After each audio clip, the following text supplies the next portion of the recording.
Want to speak real English from your first lesson? Sign up for your free lifetime account at EnglishClass101.com.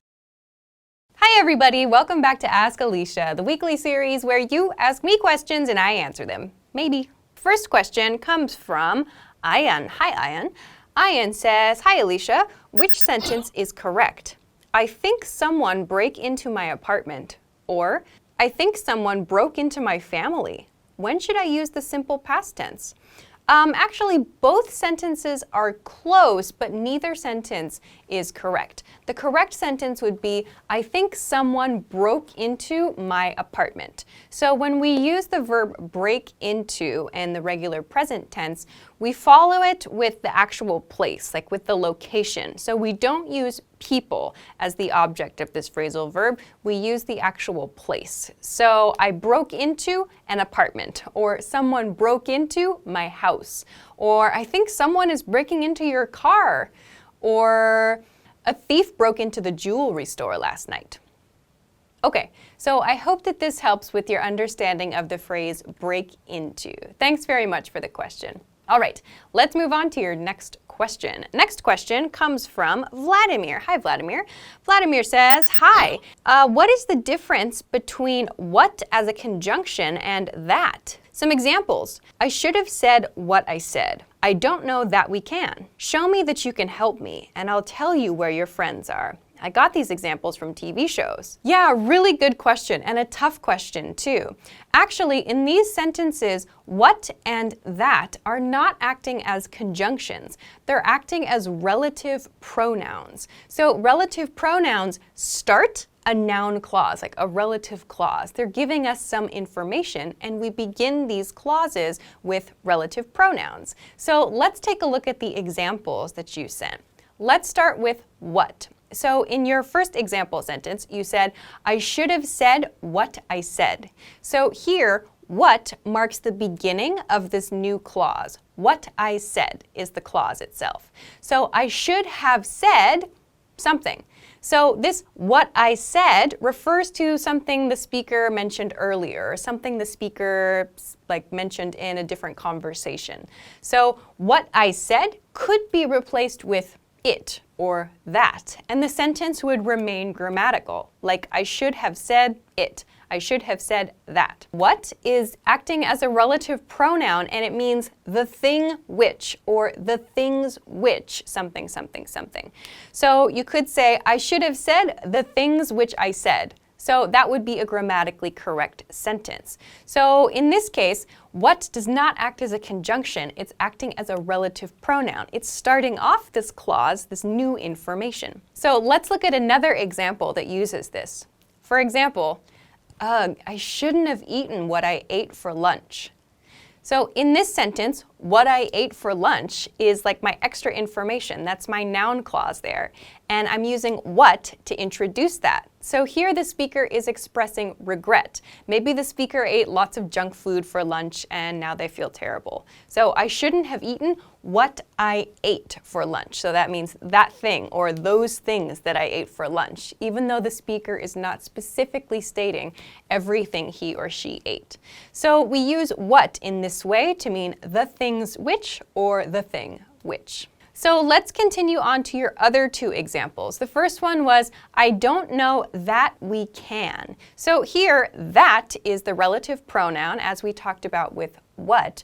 But here, that is used to introduce like an idea or a concept. So that we can is the noun clause here. It's acting as the object of the verb know. I don't know that we can. So that we can is referring to something that was said earlier in the conversation. So maybe, for example, like, we should try to convince the neighbors to build a pool and share it with us. And then the speaker might respond with, I don't know that we can. So that we can, that seems like it's kind of an unfinished sentence. Like, what does can connect to there?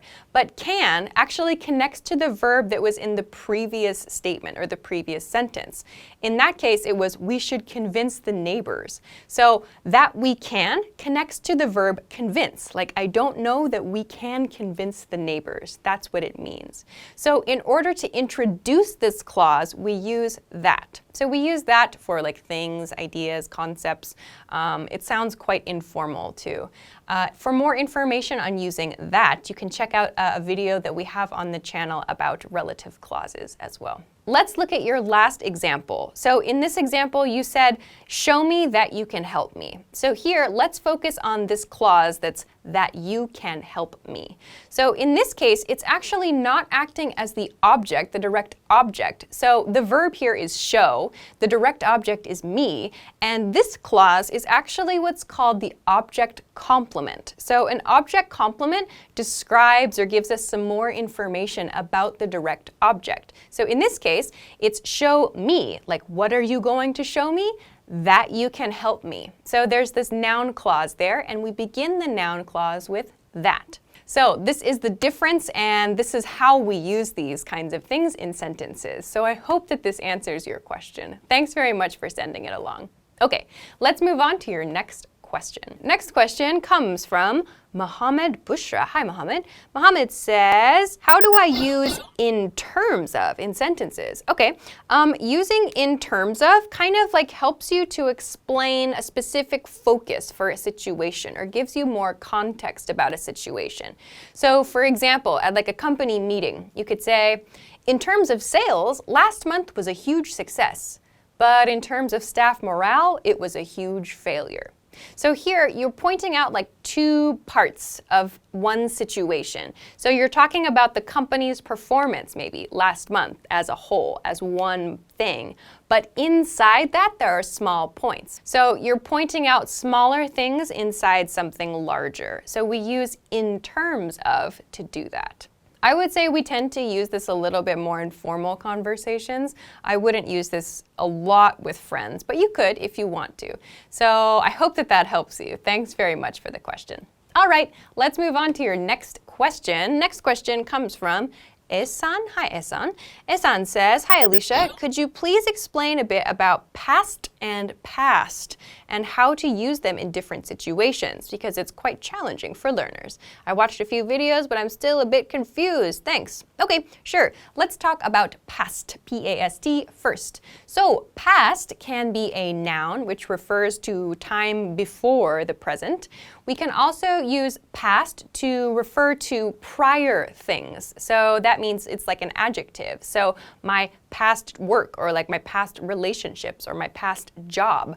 So past refers to things prior. In the past, what kind of work have you enjoyed doing? Some of her past relationships ended terribly.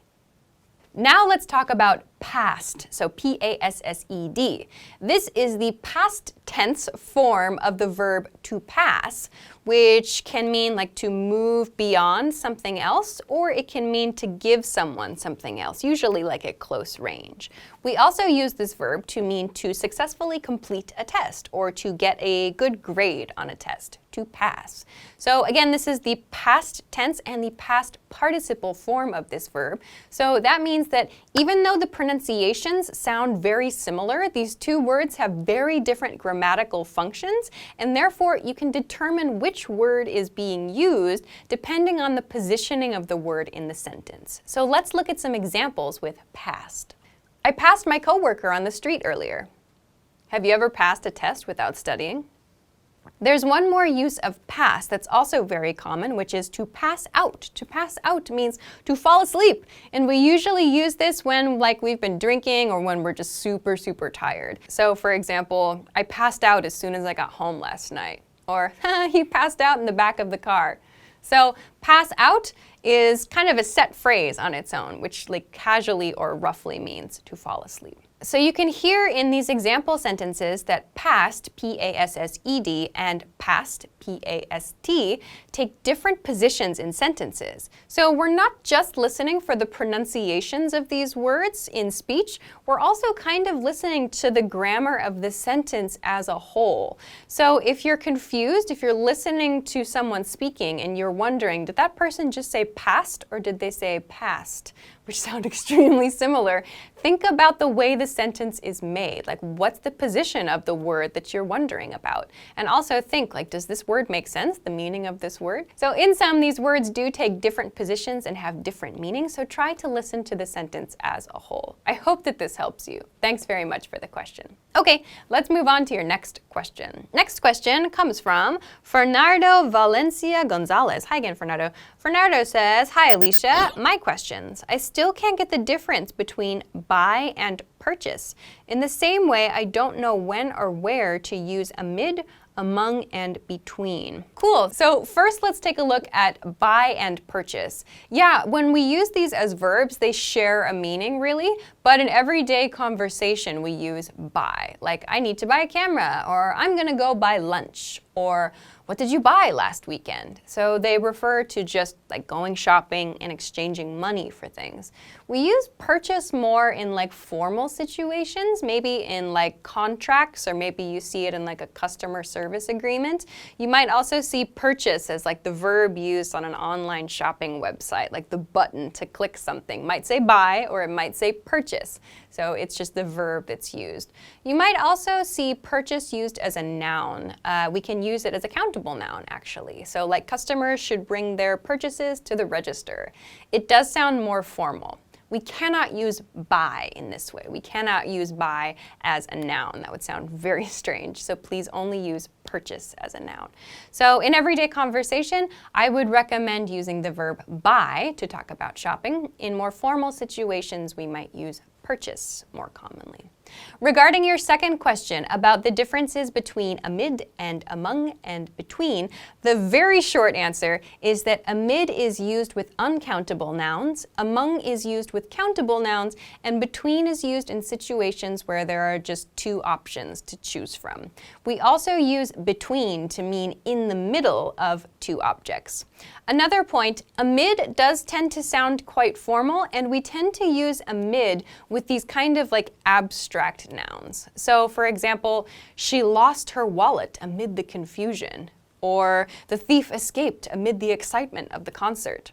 Regarding among then, when we use it with countable nouns, it kind of sounds a little bit less formal than amid, like they walked among the trees, or there's a spy among us. So between can be used to mean in the middle of two things. So for example, on the train this morning, I sat between two people wearing lots of perfume.